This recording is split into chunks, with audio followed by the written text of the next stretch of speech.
Hello and welcome to State of Play on Mint Press News, a bi-weekly editorial geopolitical news and analysis show hosted by myself, Greg Stoker. Again, the video quality issues are perennial. Basically, I'm stuck with a crappy internet at this location, but we're just going to plow ahead because I know some of y'all just listen on audio. And as the doomsday clock inched to the right over the weekend, with a heightened risk of a flashpoint for a hot world war on the Ukrainian front, yes, we are pretty much in a cold to warm World War III right now. And I'm not even kidding. We don't have much time for pleasantries. To that end, get ready for my mandatory plug. Strap in, because Mint Press News is a small independent newsroom demonetized on literally every platform with no corporate sponsors. So if you like the analysis and the guests on this show and the investigative watchdog reporting of the staff writers at Mint Press, consider supporting us on Patreon. $5 a month really does go a long way to keeping this ship afloat. And if you're being lambasted, downtrodden, and nickeled and dimed by late stage finance capitalism, we get it. We're just glad you're here. But if you could like and comment, it'll push this further into the algorithm so it gets exposed to more people. If you're coming to this show through the Colonial Outcast podcast, consider subscribing to Mint Press News. Okay, plug complete. And today we're going to be talking about how serious this Russia, NATO, US, Ukraine situation is, and incorporate a lot of cloak and dagger drama, leaked intelligence, NATO stay behind operations, nuclear brinksmanship, and less sexy stuff like how the Biden administration will be remembered as one of the most reckless, violent, foolhardy administrations in US history. And if you think Trump's will be any better, less violent, less warlike, which is something he campaigned on, and like less foolhardy, well, good luck with that. So, in case you guys actually had like a weekend and you didn't pay attention to geopolitics, look, it's Monday, November 18th, back to the working week and back to paying attention to everything. If you have been taking mental health breaks from the insanity that is unfolding in these times, Biden is allowing Ukraine to strike Russia with long-range U.S. missiles. Okay, the weapons are likely to be initially employed against Russian and North Korean troops in defense of Ukrainian forces in the Kursk region of Western Russia, U.S. officials have said. Okay, so if you guys don't recall, August 6th, the Ukrainian army launched an invasion of the largely undefended Kursk region in Russia, overwhelmed defenses, took hundreds of square kilometers, and they've been slowly losing ground since August. And so, again, these ATACMS, which we'll talk about in a second, these long-range ballistic missiles are going to be meant to protect those troops from Russian and North Korean now advances. So we said in August that the Kursk offensive was going to be a strategic blunder. I think we're kind of vindicated because while they've been losing in Kursk, they've also lost significant amount of territory in the Donbass. 5 towns were taken recently. A lot of desertions happening in the Ukrainian army. And we kind of all saw this coming. So Mr. Biden's decision to basically go weapons free with these long range ballistic missiles into Russian territory is a major change in U.S. policy. The choice has divided his advisors, and his shift comes 2 months before President-elect Donald J. Trump takes office, having vowed to limit further support for Ukraine and allowing the Ukrainians to use the long-range missiles known as Army Tactical Missile Systems, or ATACMS, came in response, apparently, to Russia's surprise decision to bring North Korean troops into the fight within its own sovereign territory. So essentially, with 2 months left in office, Biden is trying to do what he can to Trump-proof the war in Ukraine. Well, we're going to talk about that, whether that's true or not. Making sure all funds are allocated to the war before Trump can reallocate them at his discretion. And for the first time, authorized the Ukrainian military to use ATACMS to help defend its forces in the Kursk region. This is an inherent escalation. What does it mean? What does it risk? We usually do a live Q&A at the end. We have a lot to discuss today, so I can't promise that. We'll see what happens. So to that end, we are joined by Elina Xenofontos, an international law and globalization specialist. Most of her work has been oriented towards the economic underpinning of EU foreign policy objectives. She has worked with organizations such as SOMO, the Center for Research on Multinational Corporations in the Netherlands. Anyways, thanks for coming on again and taking the time to be here. Thank you for having me. It's going to be an interesting conversation today. Lot to cover. Yeah, this is not by any stretch of the imagination a simple issue. So before we start playing some news clippings and getting the audience up to speed, just wanted to read a little paragraph from a 4-hour-old Economist article titled, quote, Ukraine, excuse me, quote, Ukraine can, at last, use its American missiles inside of Russia. Very telling title. They've been pushing that particular publication has been pushing for that for quite a while. But however, two paragraphs in, it reads, quote, the decision will not dramatically change Ukraine's flagging fortunes on the front lines, though it will boost morale and strengthen the country's hand ahead of negotiations once Donald Trump returns to power.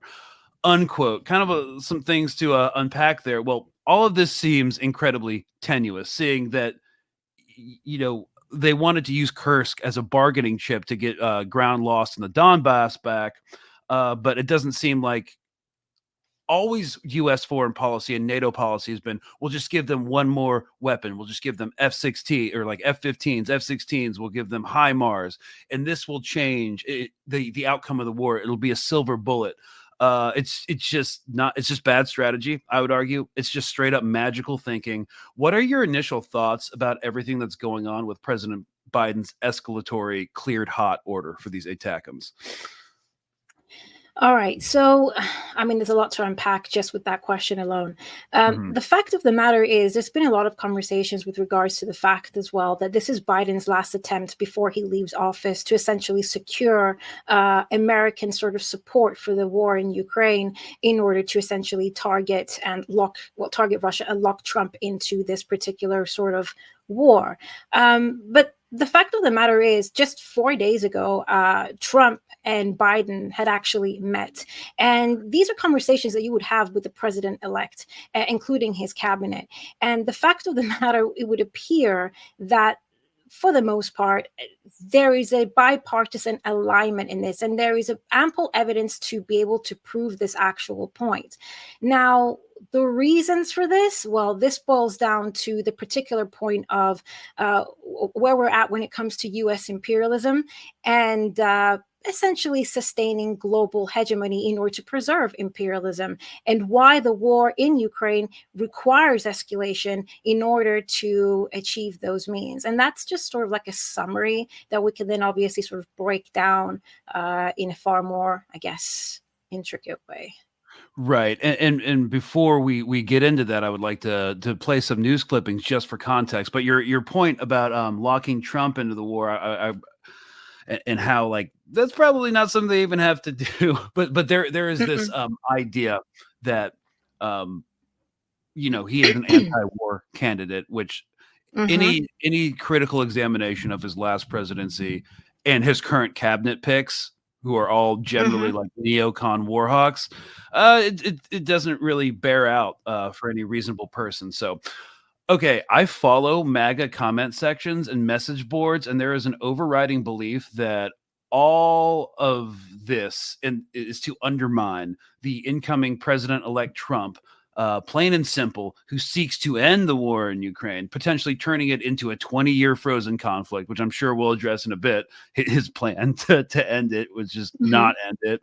And the Biden administration is trying to do as much damage as they can before Trump takes office, to trap him, as you said, into continuing the war after Biden leaves office. However, I'm not sure there's going to be a huge policy shift because well, let's just look at how the media, and this is not, we're going to be looking at, I think, CBS, a clipping from CBS earlier this morning, and I wanted to focus on the liberal media, but the reporting and the pundits on Fox News are no different from what's going on here. So let's check it out. Now by a former U.S. ambassador to Russia, John Sullivan, who served under the Biden and Trump administrations and is also a CBS News contributor and the author of the book Midnight in Moscow.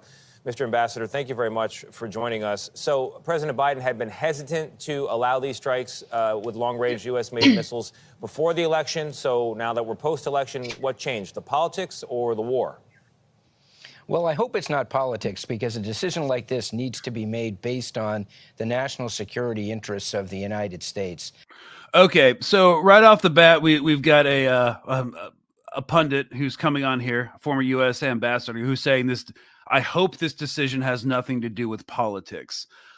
It's inherently problematic because obviously it does. This is all great power politics, but let's continue. I think what was hinted at in the report that we just heard is that the increased escalation by Putin, bringing in North Korean troops, really solidifying this as a global conflict with troops from North Korea fighting in Europe. I think that was the last straw for the Biden administration.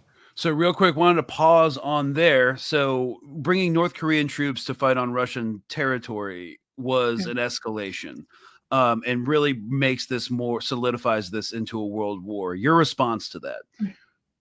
My response to that, okay, so first of all, we don't really have concrete evidence as to North Korean fighters in Russia. Secondly, even if we were to assume that, we don't even know the numbers. And third, the North Korean fighters that they're claiming are basically assisting the Russian military are based in Kursk, which is in Russia. Now, the fact of the matter is, Russia, just like the entirety of the West, who have the collective military alliance of NATO and therefore are allies in a state of war, has the right to also have its own allies within any, within the construct of a military defense.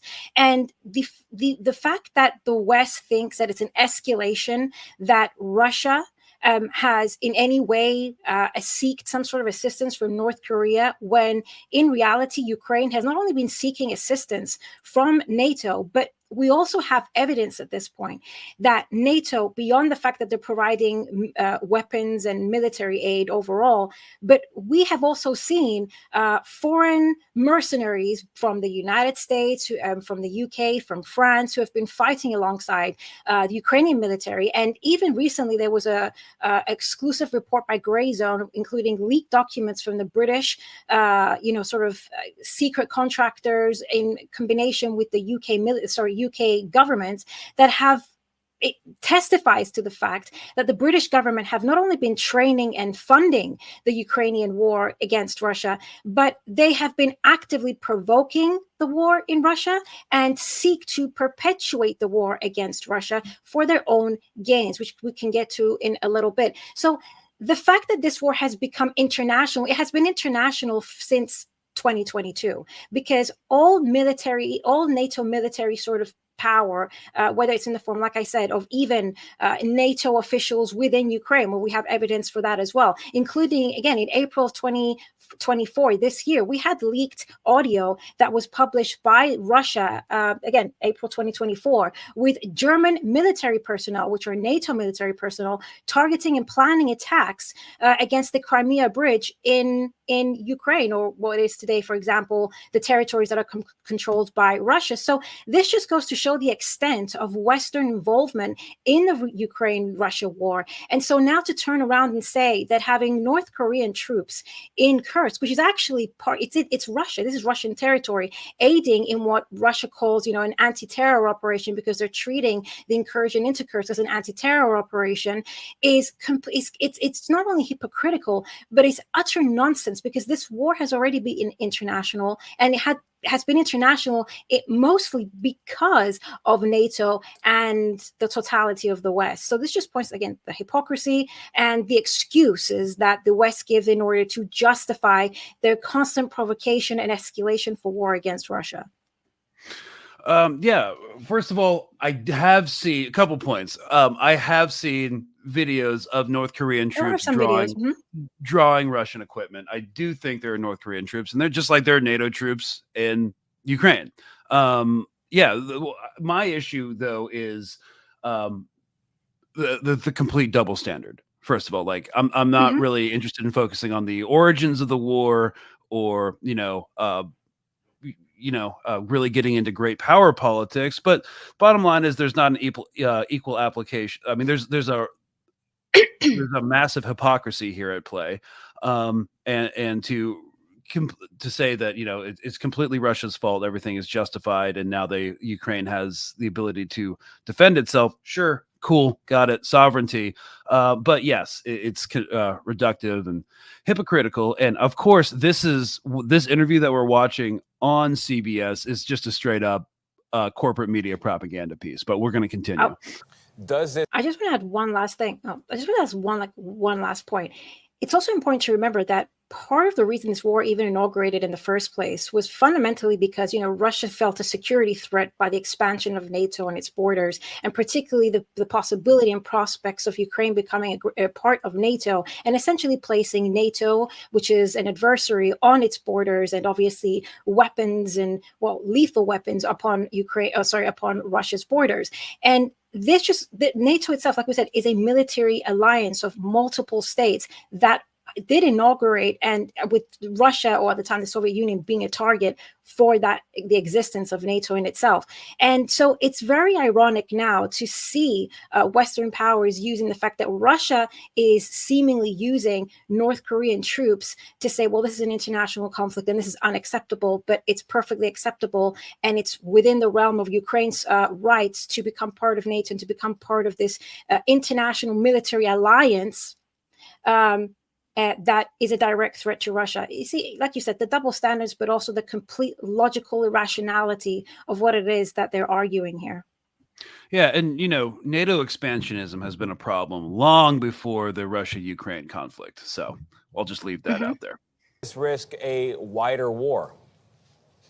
Sure, but Putin has already made this a wider war. He started it on February 24th, 2022, when his missiles and troops crossed the border of Ukraine. They've been Okay, so real quick, I just want to make this real point, not trying to get into a conversation about it, but when it comes to Western media propaganda, it always starts at the outbreak of hostilities. Within the context of Israel-Palestine, everything started on October 7th, and within the context of Ukraine-Russia, everything started in 2002. Murdering opponents in Western cities, cyber attacks, potentially blowing up Western commercial aircraft. It's been one escalation after another by Putin. And in my opinion, it was about time that the United States gave the Ukrainians the ability to defend themselves more completely. But, Mr. Ambassador, the reality is we don't have our own troops in harm's way at the moment in Ukraine. And Putin has warned not only that if we do this, allow Ukraine to use long-range U.S. missiles, it's akin to NATO being in the war, which would involve U.S. troops. He's also said that he would potentially arm U.S. adversaries with long-range missiles so that we're hit. That's worrying to a lot of people. How do you think he will actually respond, given these threats? Well, he's got to have some response because he issued this so-called red line in September. To save face, he's got to do something. And he's already been arming adversaries of the United States and the West. We know that there are connections between Russia and the Houthis in Yemen, for example. So he's made these threats already. He's got to do something. He's just throwing like pasta at the wall to see if it sticks at this point. But yeah. But I believe it will be a response that the United States and its allies can manage. And this is something that the United States needed to do to help Ukraine defend itself. And that's all Ukraine is doing, defending itself, not attacking Russia. When you have to say it like that, all they're doing, they're not doing that. It's like when you're asked a question and you're lying, it's like, did you do this? And if you just say no, it's more believable than saying no, absolutely, I did not do this. Yeah, I mean, he's giving talking points really significantly. And that's how all corporate media is portraying what's happening, this decision by the Biden administration. Of course, there's more criticism of this on platforms like Fox News, who take Trump at his word that he's going to end the war in Ukraine and stop funding for Ukraine and stop support of Ukraine. So they, again, see this as a direct challenge to the incoming Trump presidency. However, let's get Putin's response. It's in Russian, and I will translate for y'all. Just kidding. I don't know Russian. Let me clarify for the sake of precision. I will be reading captions for those listening on audio. Here we go. Journalist asks, in recent days, we have been discussing the topic that the Kiev regime will be able to strike deep into Russian territory with Western long-range ballistic missiles, and apparently the decision is either about to be made or apparently has already been made. And this is, of course, an extraordinary thing. I would like to ask you to comment on what is happening. Putin responds, there is an attempt to substitute concepts. Because we are not talking about allowing or prohibiting the Kiev regime from striking rural areas. It is already doing so, using drones and other means. So we say they're already striking inside Russia. Okay, but when it comes to using high precision, long range weapons of Western manufacture, it is a completely different story. The fact is that, as I've already said, and any expert will confirm, both here and in the West, the Ukrainian army is not capable of striking with modern high-precision long-range systems of Western manufacture. It cannot do this. Okay, well, you know, he's doing his own information operations. Sorry, but before we came on, I consulted with a former field grade artillery officer and a former field grade rocket artillery officer, and of course ATACMS are rocket artillery. Yeah, it would probably only take the Ukrainians a few weeks to get trained up in order to program targeting with ATACMS into Russia. It's actually not that complicated, and according to Reuters, they've had ATACMS there since April. There's no way to think that Ukrainians can't operate these systems. However, NATO troops might actually be doing it. I just want to say that is completely untrue. It's not based on any sort of expert knowledge that Ukrainians won't be able to do these things. And it's only like a couple months long training program for ATACMS proficiency. So just throwing that out there. However, they are getting targeting data from NATO and the West, which is another problem. We're seeing the same thing happen in Gaza and southern Lebanon. Let's continue. President Putin continues, this is possible only with the use of U.S. intelligence from satellites, which is true, which Ukraine does not have, which is also true. This data is only from satellites of your EU and United States, in general from NATO satellites. Correct. This is the first thing. The second, and very important, perhaps the key point, is that flight assignments for these missile systems can, in fact, only be entered by NATO servicemen. This is a talking point. This is not necessarily true based off of expert testimony. Ukrainian servicemen cannot do this. Of course, training programs exist.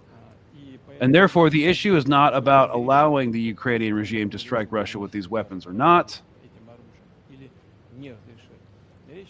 The issue is about making a decision about whether NATO countries are directly participating in a military conflict or not. I mean, yes, even if Ukrainians were shooting the missiles, NATO is still directly involved in the conflict. I don't think there's any way you can mince words about that.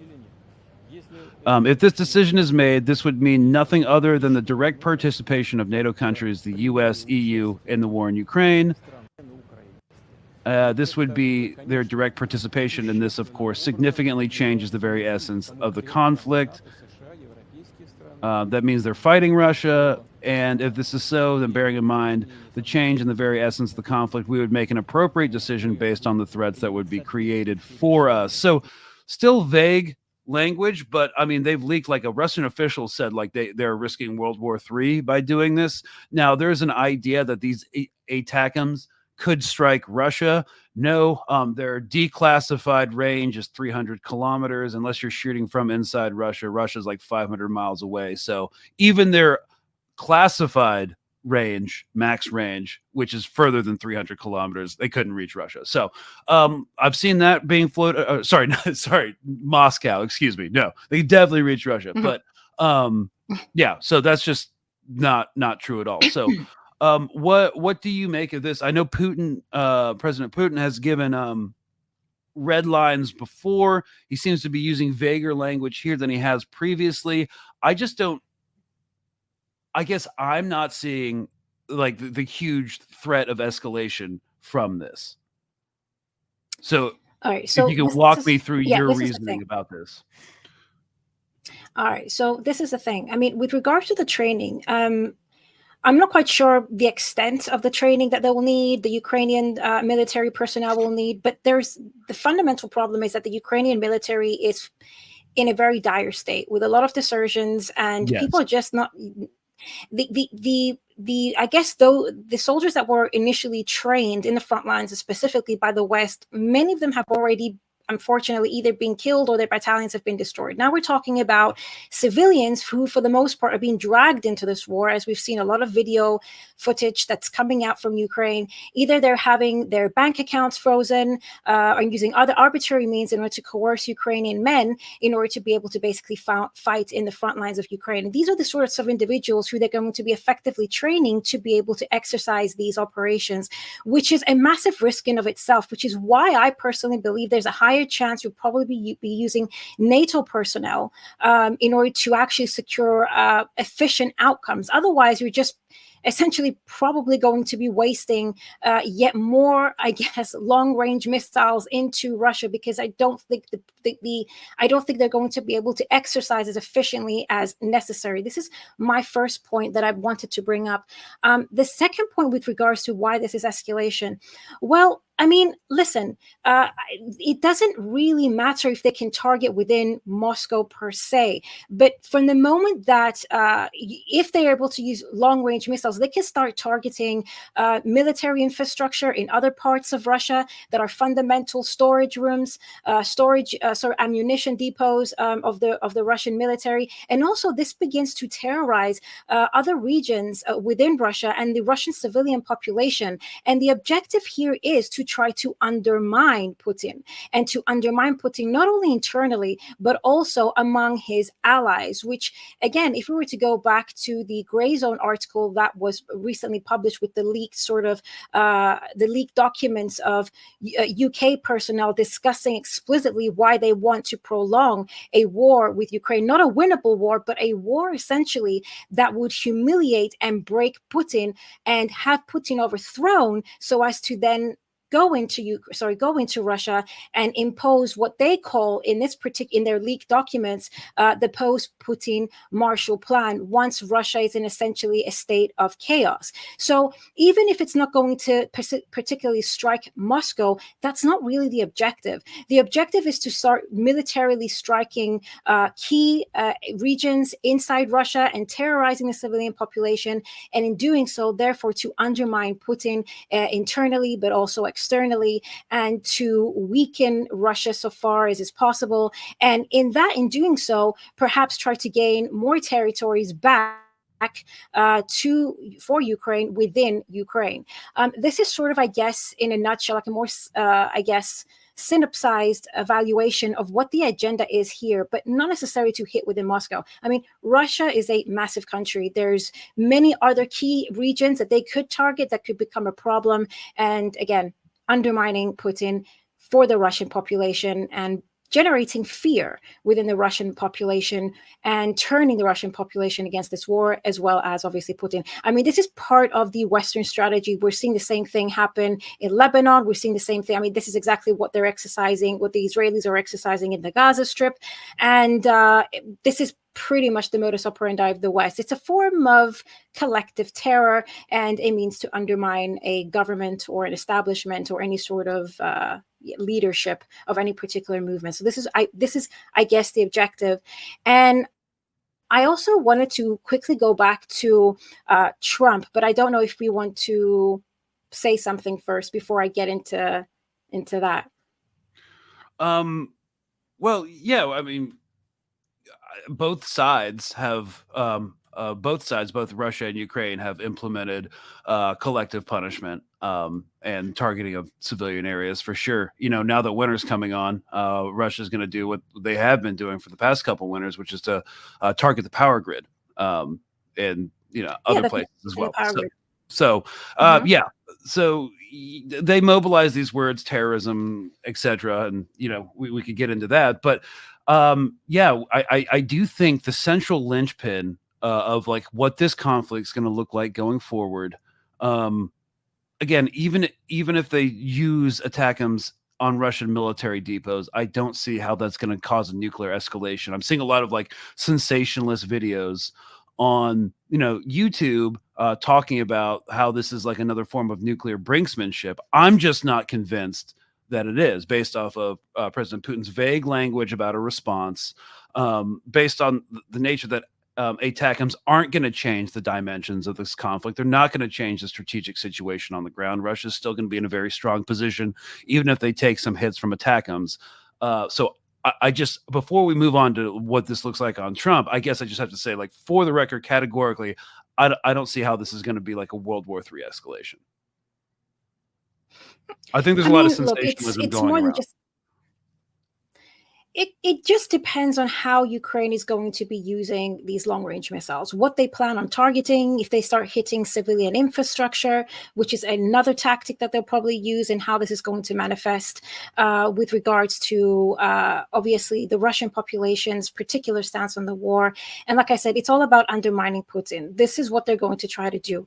I mean, like Putin rightfully stated, there have already been attacks inside Russia systematically for the last 2 years, particularly in agricultural areas with drones and other sort of more, I guess, less effective weapons. Let's just put it like that. However, if now we're going to have long-range missiles targeting more freely into Russian territory, it depends on what kind of targets they're going to actually hit and how this is going to impact the overall, I guess, sort of the Russian civilian population psyche when it comes to this particular war. But most notably, and I think this is what Putin is he's trying to clarify in this particular interview that we've just seen, it's the fact that although we've already known that NATO has been directly involved in this war for pretty much since the beginning and prior, if we're being very honest about it, in many ways, it was also the instigator of this particular conflict.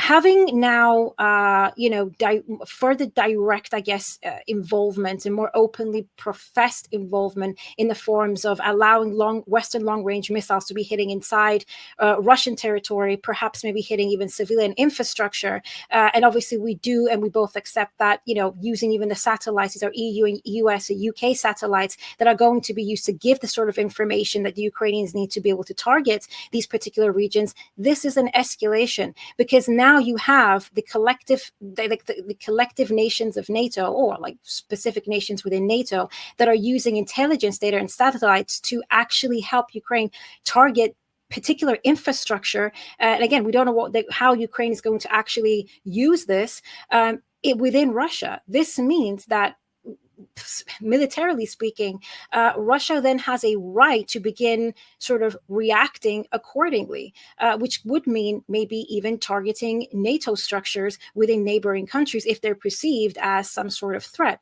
So it is to an extent an escalation, and it just depends at this point, I guess, on the details. I guess the devil's in the detail. Where is Ukraine going to strike? How is this going to manifest? And then seeing how Russia is obviously going to respond. But from what I've seen, from what Putin has said in the past, over the course of the last few months, first of all, I mean, he said that he will actually start arming, adversaries to the West with long-range missiles, and possibly targeting Western units, strategic units within the region. This was something that he mentioned, I think it was in June of this year. And yes, obviously, he also reserved the rights to use nuclear weapons. I mean, he did say this was several months ago. This is even if non-nuclear countries if the non-nuclear countries become a threat to Russia via the use of nuclear countries, they reserve the right to be able to act accordingly. So, I mean, he has made some rather lucid points over the last few months. It's not like he hasn't really covered it. But yes, the devil's in the detail, really. It's just we have to see how Ukraine's now going to use the long-range missiles. Well, the thing is, the bottom line, I guess from my perspective, like Russia, sure, they could they could make an argument for having a right to escalate and defend themselves, but like they don't really need to. Like Western strategy has not, NATO strategy has not over the past, and this will bring us into the Trump, changed or evolved at all. It's just like more sanctions, more loosening of weapons restrictions, more aid, with the like unreal, hoping against hope that a popular revolution against Russia, against Putin would happen in Russia, like a palace coup, or at least damage to the long-term, Russian imperial project. And the idea, and this was kind of reflected in some of the leaked documents that the from the British intelligence services, or their targeting cell, this Project Alchemy, had going on. And we'll link the article and the documents in the description. But yeah, it was, let's just keep Ukraine fighting for as long as possible, and eventually this will happen. Well, it's not going to happen. The SWIFT banking system has kind of been defeated, or it will be eventually, because of like the billions and billions of dollars of Russian assets that were illegally stolen. And now other countries and BRICS are like looking at the sanctions that the U.S. levies against hundreds of other nations, and they're like, okay, we need an alternative. They have an increasingly secure security relationship with Iran, and definitely now North Korea. North Korea is, which I believe is actually sending troops into Russia. Yeah. So look, the Western strategy has completely collapsed. And will it change? Will it adapt under Trump? That is the salient question for the second half of this episode. What ideas do you have about this? Right. So there's multiple things. With regards to will it escalate or not, I think and I'm going to connect it to Trump now. The Western approach here has been rather simple. It's just this gradual escalation. Every time there's always something a little bit more, as you rightfully stated. Whether it'll be successful or not is a different story. But what needs to be understood is that that escalation is not going to stop, not even now, with basically allowing Ukraine to use long-range missiles deeper within Russia. The next minute, I mean, within several months, we'll probably see a different sort of escalation, even when Trump comes into power. And the reason I say this is that when you look at Trump's sort of history, I mean, this is not the first time, as you said in the intro, where Trump has essentially promised that he's going to basically back out of all the wars and put America first. And this is sort of his rhetoric, and that's what he capitalizes on with regards to his supporters, for the most part, who are tired of the interventionist policies of the United States and want to focus more so on their own economic conditions and material conditions at home.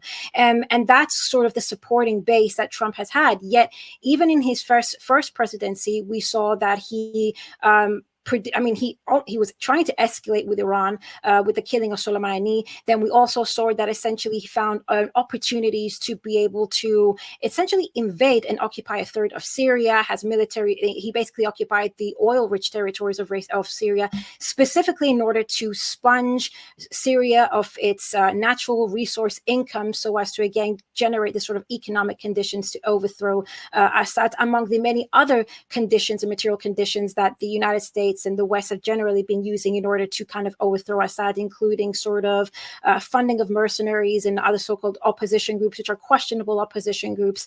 And Trump actually played a very significant role in that.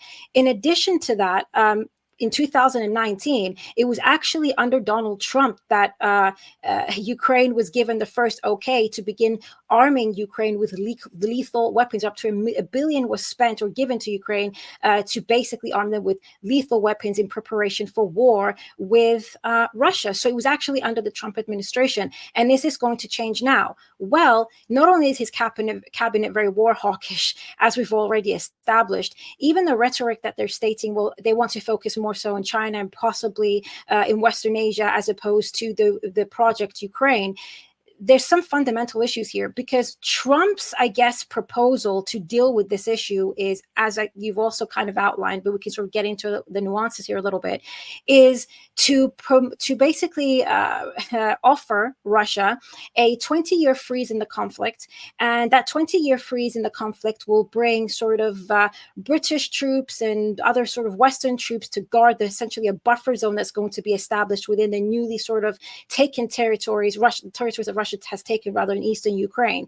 And therefore, I guess, postponing any sort of induction that Ukraine will have into NATO. What is this essentially saying? It means that it's still leaving the door open for Ukraine to enter NATO within the future, whilst essentially bringing in NATO military personnel or within Ukraine and on Russia's borders directly, which is precisely the one thing that Russia has vehemently been against for the last 20 years and has been the catalyst for this particular war in the first place. So this is obviously going to be something that Russia wasn't going to accept, nor do they need to accept, because as you rightfully stated, they're pretty much winning this war, and they're doing so in the most effective way possible. So Trump's promises to his, I guess, support base that they're going to pull out of Ukraine and he's going to make one great phone call to Putin and it's going to basically resolve the issue is not practical. It's not something that the Russians are going to accept. And then this brings us on to the next point. So what is the United States supposed to do with regards to Ukraine, even under a Trump administration? Now, either you have to get, I guess, forfeit and actually concede to Russia's demands at this point, which the United States isn't going to do, or you're going to have to continue to escalate. Because what is, if there were to allow Russia essentially to prevail in this war and to gain, to come out of it, not just more militarily powerful, economically powerful, it will also embolden them in the greater scheme of things with regards to BRICS and its general global position. And that is not something you want when you're trying to preserve your global hegemony, which is, I guess, inherent to sustaining imperialism, because you need to have a unipolar world in order to sustain imperialism, because as I've said before, it's imperialism, which is the high state of capitalism, requires unipolar monopoly of capital so you can constantly extract said wealth. So if the United States under Trump was to accept Russia to have its way, that's not what's going to happen. It's going to essentially allow Russia to become triumphant, and it's going to diminish and undermine the United States' influence throughout the world, and it will allow Russia and BRICS to grow significantly, again undermining Western hegemony, and this will directly impact their ability to economically control the world and their ability to constantly profit maximize, which is essentially what they're concerned with. So Trump knows this. However, he's been sort of declaring a different sort of rhetoric to appeal to the masses that he wants to appeal to, who are in many ways anti-globalists within their own sort of understanding of things. But he can't practically actually end the war in Ukraine. And that is why we're seeing this sort of escalation. It's not going to stop under Trump. We're going to see other small gradual escalations. Now, to what extent they will be successful is a tad bit of a different story. I don't see them being particularly successful, but they will continue to provoke escalation.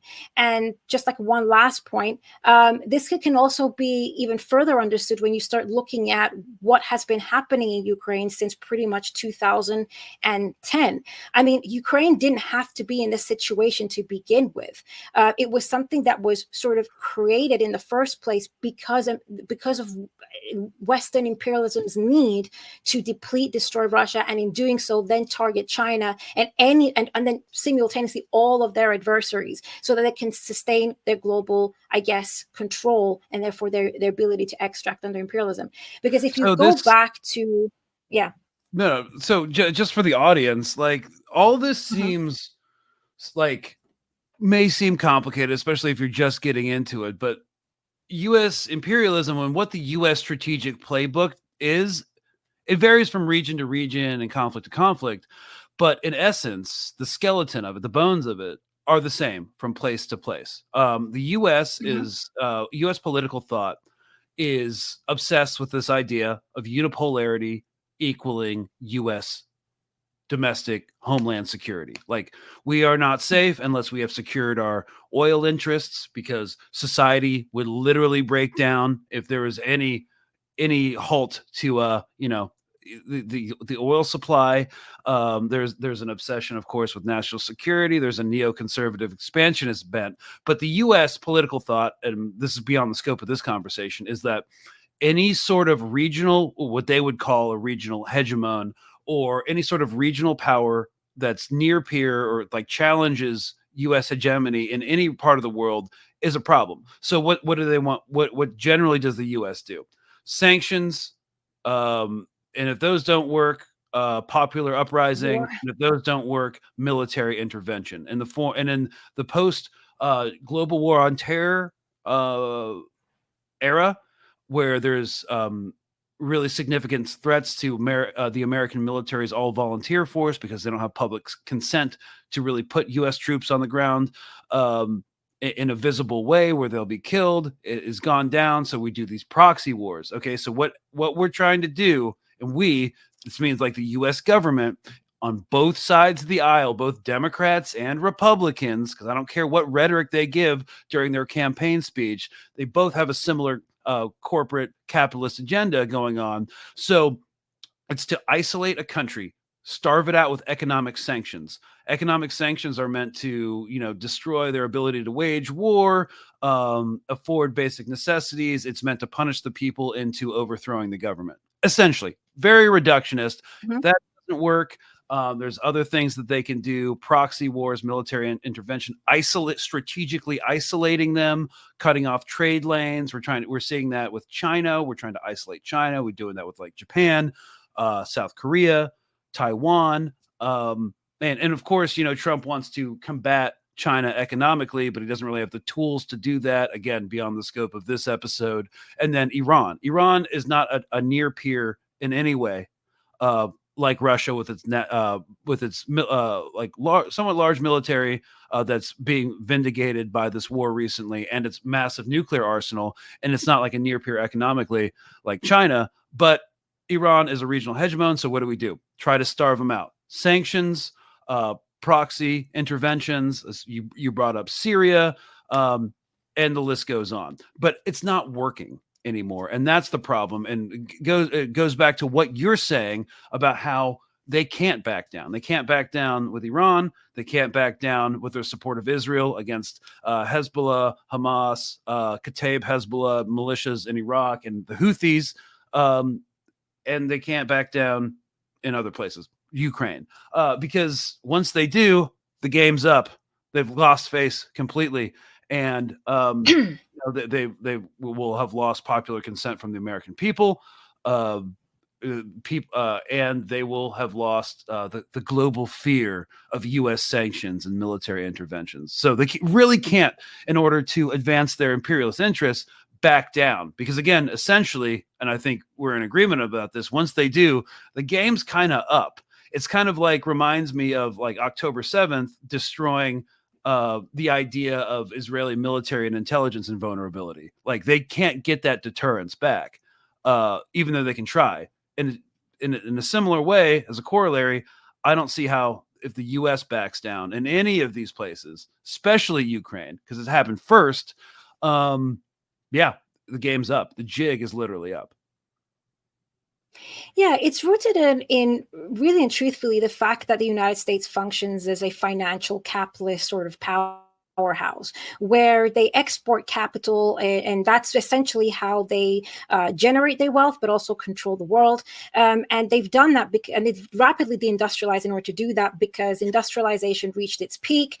And from a particular point onwards, within, I guess, the capitalist mode of production, there's a tendency, like I said, of the rate of profit to fall. And once that happens, it essentially means you need to reorganize your economy in order to sustain those profits. So one way to which to one of the counter tendencies is to start exporting outward, and that's where imperialism begins to take place, and sustaining global inequality, so that you are then able to extract from the global, I guess, the poorer nations around the world, so you're able to sustain those profits and bring them back into the United States. If, however, the global South, which is sort of like the collective, like outside of the West, Western world begins now to grow economically, and they're no longer so easily able to be exploited, this changes the ability of the financial capitalists to be able to exploit and therefore sustain their, I guess, extraction, particularly the extraction that goes particularly to the 1%. And as that happens, that means they will no longer be able to keep up the facade of, I guess, a wealthy, growing economy in the United States. And that will then manifest and trickle down into the working class of the United States, who will then retaliate because they're the ones that are going to feel the grunt of that, I guess, economic decay. And so for the United States and for the imperialists to be able to continue to, I guess, masquerade, I guess, the so-called economic prosperity of the United States, which has been, like I said, predominantly financial capitalism, they need to preserve a global inequality, which means the destruction of any sort of opponent. And that is why we're seeing what we're seeing with Russia, China, Iran, even the axis of resistance in Western Asia, and pretty much anywhere and everywhere where there's opposition now to capitalism and a desire for sovereignty that is rooted in economic sovereignty, which itself is rooted in industrialization and economic prosperity. They do not want economic prosperity for the global South. And this is also part of, I guess, I think I would advise everyone to go and take a look at the GRAYZONE article, which with the leaks that they actually revealed, because the particular point of one of the, I guess, revelations within these email exchanges that were leaked was the British discussing effectively post-Putin Marshall Plan. And what that essentially means is that by trying to deplete Russia and basically bleed it dry by prolonging the war as far as possible to undermine Putin, which is why we're seeing all these minor escalations, the objective is eventually to overthrow Putin. And then a post-Putin Marshall Plan essentially means you're going to see all these financial Western capitalists take over and colonize Russia, balkanize it, essentially divided it into multiple different, countries, essentially, and extracting it of its natural resources. I mean, it's the richest resource. Yeah, it's just the richest country resources in the world, and that's what they want, effectively, among many other things. But and you've got war hawks like Lindsey Graham going on and saying the quiet part out loud, like, you know how much lithium's in the Donbass? You want Russia to have it? It's like, okay, dude, we know we know what's going on, and just so you know, if you're not up to snuff on post World War II history, what Elina means by the Marshall Plan is General Marshall in a kind of recovery act around 1948.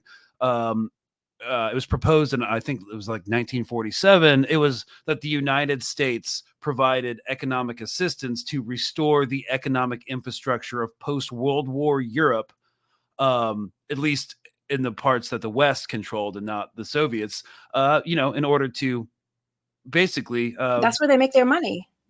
Yeah. Especially like as the contracting and defense complex kind of exploded in the post-World War II era. Like, yes, balkanizing Russia has been a plan, and installing a post-Putin neo-Marshall Plan has been something that people want to do, and operatives within both parties have been talking about for a long time. So I guess one of the problems is, and this is something we haven't really talked about, is like, yes, they won't be able to save Ukraine militarily, and the entire system is kind of, I would say, in cascade failure, because if we keep mentioning this GRAYZONE article with the leaked documents, part of that was to prepare the British public to use information operations or PSYOPs. They enlisted like a PSYOPs brigade. Apparently that was in the plan to prepare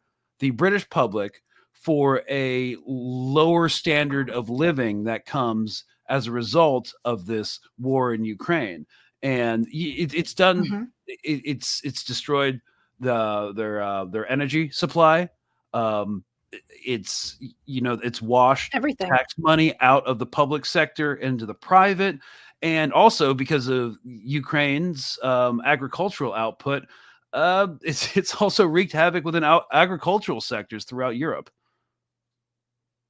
Exactly. I mean, look, firstly, when you are sanctioning Russia's gas or oil, or the energy industry as a whole, which the EU and the UK to a certain extent are actually so dependent on, what you're effectively doing is raising the cost of living in everything, because the energy sector obviously is what controls the vast amount of the economy. It's the base for the economy, for any economy. It's what the economy runs on. So this is what they call in the UK the cost of living crisis. Essentially, people are just unable to even afford basic amenities. They can't even warm their houses. They struggle to get by. And the inflation has had a real chip on the real income of the average working class person. And this is sort of prevalent, not just in the UK, but throughout the EU. And we've seen what that's done to particularly Germany, that was the powerhouse of the EU, that has been completely deindustrialized. And that's also why we're seeing sort of the eradication of the labor aristocracy and a rise of the far right, also, as well as the left, and sort of an undermining of the centrist parties in Germany. And this is one of the reasons why. And the other aspect, in order to just counter that, supposedly in order to support Ukraine, like you said, they've even allowed for the free trade of agricultural goods between Ukraine and the rest of the EU, which has been catastrophic for the EU farmer, for the agricultural sector within the EU. That's in addition to everything else that the EU working class has had to endure, supposedly to support this war on Russia, and that it's something, and it's been sold to them as something that has to be done in order to preserve their national security interest. And this goes back to like the great green goblin, if Putin's going to come and get everybody, and if he defeats Ukraine, he's going to take over the rest of the EU, etc. narrative. So they're trying against the PSYOP operations to persuade people that this war and their suffering is essential, although it's not particularly working anymore because the material conditions of the vast majority of the EU working class have eroded so much. But we're seeing even now, I think there's been protests happening in France. Farmers' protests are happening again. This is in addition to the other grand EU farmers' protests that were happening this time again last year, because now the EU is looking towards making these particular deals and agreements with certain African countries in order to import, I guess, agricultural produce, obviously at a cheaper, or having more free flows of agricultural produce from the African continent. However, this creates a problem. And the reason this creates a problem is very similar to why it created a problem when we were getting agricultural goods and grains from Ukraine. That being the regulations used within Europe and the sort of standards of produce is significantly different than that which is executed in Ukraine and within, the general African continent, which means that for the average working class farmer in the EU, they have certain standards that they have to abide by that are incredibly expensive in order to be able to produce and sell on the European market. However, those standards do not apply to Ukraine or the African continent because they're not part of the EU. So they're able to produce using different standards, cheaper standards, and then those are able to sell those agricultural grain products into the EU for far cheaper, underscoring the agricultural sector in the EU and the EU farmer, meaning that these people who are already suffering, a cost of living crisis, inflation, and like an erosion of their real income are now going to have to compete with far cheaper goods coming from non-EU states. And this is directly threatening their livelihood. And they're being told that this has to be accepted because we need to defeat Russia. And one last small thing, actually, I think it was just a couple of days ago when the foreign minister of Germany, I forgot her name, Annalena Baerbock, I keep forgetting how to pronounce her name, so my apologies for that. She's of the Green Party in Germany. I mean, she was conducting an interview in Germany, and what she had essentially said was, I think something like 37 billion had been taken from the German taxpayer and from welfare gets policies that they were going to implement in Germany and placed in Ukraine. And she was trying to, I guess, coax the German working class to believe that that should be acceptable because it's necessary for their survival. In the meantime, the average German person is seeing a huge hit to their life and to their overall living conditions, and they're being told that they have to accept that. This is why we're seeing such a polarization in the politics taking place throughout the EU, particularly in Western Europe, and that's just going to continue to escalate because clearly the West, as we've seen with the particular leaks that came out, with the GRAYZONE, but also their policies, which kind of adhere to what that particular article actually reveals, they're going to continue to escalate, and they're going to try to stretch this as far as possible, not because Ukraine can win, but they're trying as much as possible to undermine Putin. This is the grand objective. Because also when you look at Russian politics and what's going on in Russia, the Russian people want this war to be over. And Putin has said that he will have this sorted within the next, like by 2025 maximum. So, you know, there is also a pressure on Putin to wrap this up. And this is why the West wants to try to escalate and not at least keep it going, undermine him. Yeah. At least keep it going. Again, for that reason, because there's just a faint hope in a popular revolution. Not going to happen. If it was going to happen, it would have happened like 6 months in, 8 months in, when Russia was taking massive losses. But now they're in a pretty stable position. They're making gains. But again, they're going to keep hoping, delusional, magical thinking that there's going to be a popular revolution or a palace coup or the Russian military is going to collapse or something. In the meantime, ATACM's not really going to help anything, but they can't back down. We've explained why they can't back down, and because they don't really care about the working class, the people who make these decisions, the political and corporate elites that are basically behind this war, shaping policy. Not really too concerned about the working class, so conditions will continue to degrade, and it's a cascade failure, like a complete societal and political cascade failure that we're witnessing in real time. So, yeah, I guess closing. It's exactly what you've said. I mean, the fact of the matter is, Oh no, go ahead. I think I'm lagging. Sorry, I think I was lagging. Yeah, I just want to say I just completely agree with you. Basically, you know, they're going to. I think the West went into this war having miscalculated, I guess, the position that Russia was in, its military capabilities, its economic significance in terms of global trade, BRICS, its alliances that it had established. Because this is the thing, Russia had been preparing itself for this potential war for the better part of at least 10 years. Because for anybody that was sort of following what was occurring within Ukraine and the overall, I guess, gradual escalation, because this is the thing, this has been a gradual escalation since at least 2008. So we knew this time was coming. Putin was aware of this. And so they built, even the economic self-sufficiency of Russia, that was not factored in the way that they should have. I mean, all these sanctions didn't work because Russia has become an economically self-sufficient country. And so this is a grand, you could say, miscalculation, but it also boils down to the fact that the imperialists are desperate to retain control. This is what it is. And if they don't do it now, at the very least, if they even escalate to direct conflict with Russia, well, the way they perceive it, it's fine. We can, even if we will be hurt, we will hurt them equally as much and try to deter the entire axis, as they call it, of evil. That would include China, Russia, and Iran. At least we can, if they will take a hit, well, we're going to impose on them also a sort of drastic hits that will impede on their ability to develop. This is sort of the state of affairs that we're currently at. Yeah. And, you know, it kind of, in closing, reminds me of, you know, Prime Minister Benjamin Netanyahu of Israel, his complete, like, personal political strategy, which is to do all those things, to deter, to be violent, and also to just keep playing for time to hope that somehow the political landscape will change, which it won't. But, you know, what else are you going to do? So, yeah, personally, I don't think this is going to be like the flashpoint of World War III, but, you know, it's another rung on the escalation ladder. North Korea is now more involved. Iran has solidified a security relationship with Russia. There was the BRICS summit, which was kind of groundbreaking in a lot of ways, but it will take some time for that to, like, flesh out completely.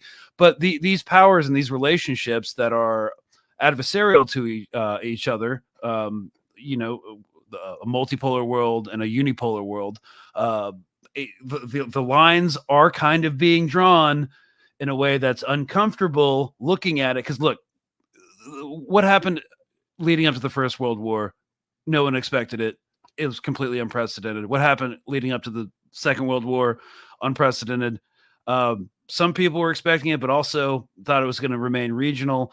And then, who knows what those look like will look different from a potential Third World War. So we're just warning about it. There's a lot of brinksmanship happening that shouldn't be happening.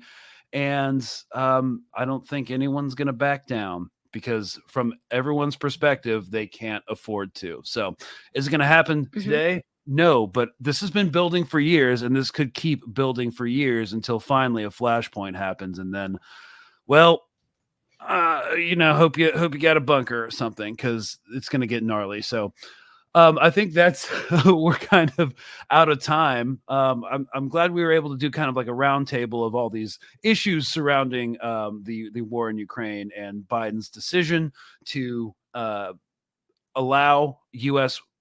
missiles into the Russian heartland. Also, the fact that, Trump probably won't change anything, or at least not in any tangible way that would, end hostilities forever. So, Elina Xenofontos, thank you as always so much for coming on. Really appreciate it. Thank you for having me. Okay, guys, this kind of went a lot longer. Well, longer than I expected. So apologies, no live Q&A, but I promise to try and make it up to you Thursday. So how about that? Huh? All right. Cheers, guys. This has been State of Play on Mint Press News. If you're coming through Colonial Outcast, please consider subscribing to Mint Press News. It's not just me. There's also a lot of talented individuals who create content that's well worth consuming. All right. Cheers, y'all. World's not ending today, but, just keep plugging along, and we'll see you Thursday. Goodbye.